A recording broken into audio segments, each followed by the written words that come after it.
دلی کا مقبرہ ہمایوں مغل شہزادہ دارا شکوہ کی آخری آرام گاہ ہے۔ یہاں مغل خاندان کے جن افراد کی قبریں ہیں انہی میں دارا شکوہ بھی شامل ہے۔ حالانکہ شہزادہ کی قبر کی شناخت اب تک نہیں ہو پائی ہے۔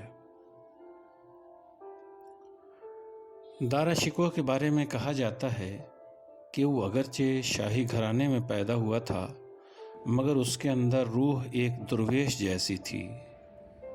اس کی پیدائش اجمیر شریف میں ہوئی تھی اور وہ صوفیوں اور سنتوں سے ملنا پسند کرتا تھا۔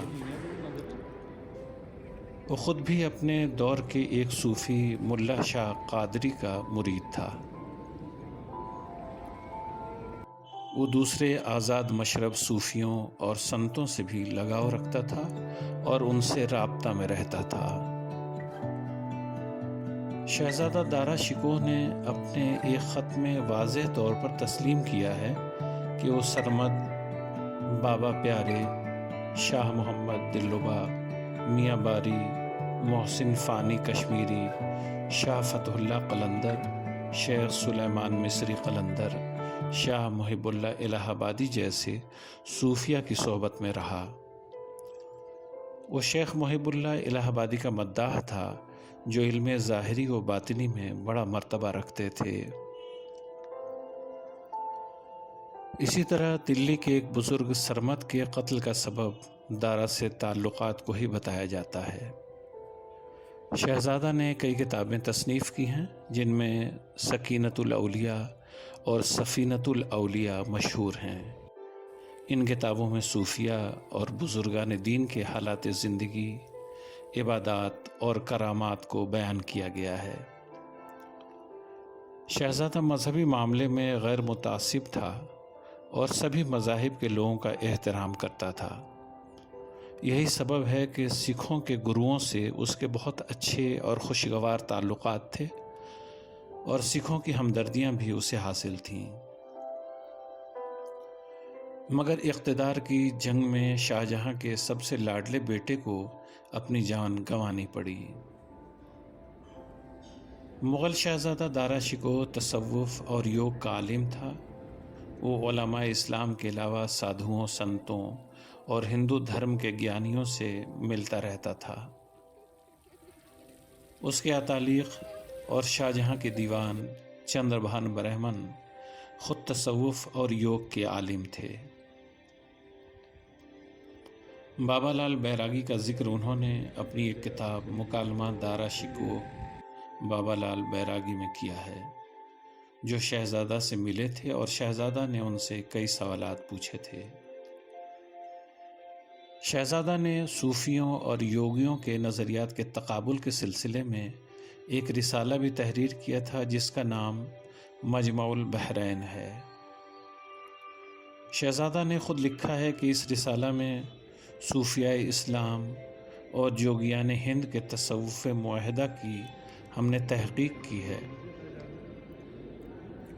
وہ لکھتا ہے، فقراء ہند سانسوں کی آمد و رفت کو دو لفظوں سے تعبیر کرتے ہیں، یعنی جب سانس باہر آتی ہے تو اس وقت لفظ او کہتے ہیں، اور جب سانس اندر جاتی ہے تو من کہتے ہیں، جس کا مجموعہ اوم نما ہو جاتا ہے۔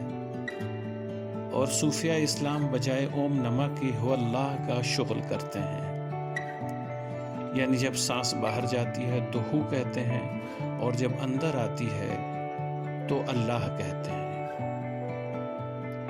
یہ تحریر مجمع البحرین سے ماخوذ ہے۔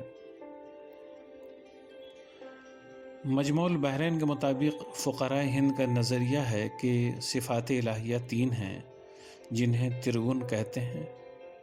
یہ برہما، وشنو اور مہیش ہیں، جبکہ اہل تصوف کے نزدیک جبرائیل، میکائیل اور اسرافیل کو تین موکل مانا گیا ہے۔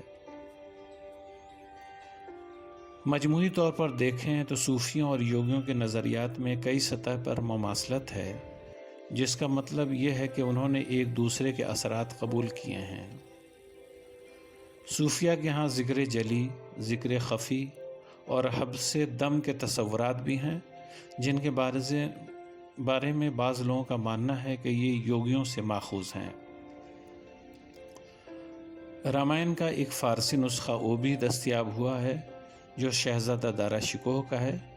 اس نے تلسی داس کی رامائن کا فارسی میں ترجمہ کیا تھا۔ یہ کتاب پہلی بار 1889 میں منشی چراغ دین سراج دین پریس راول پنڈی سے شائع ہوئی تھی۔ اسے نظم خوشتر کا نام دیا گیا تھا۔ یہ منظوم ترجمہ ہے۔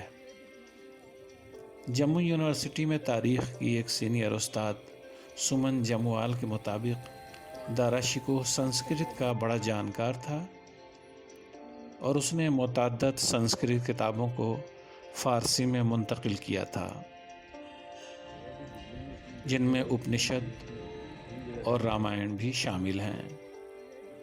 غور طلب ہے کہ دارا شکوہ کے منظوم رامائن نظم خوشتر کو اس لحاظ سے انوکھا قرار دیا جا سکتا ہے کہ اس کی شروعات بسم اللہ الرحمن الرحیم سے ہوتی ہے۔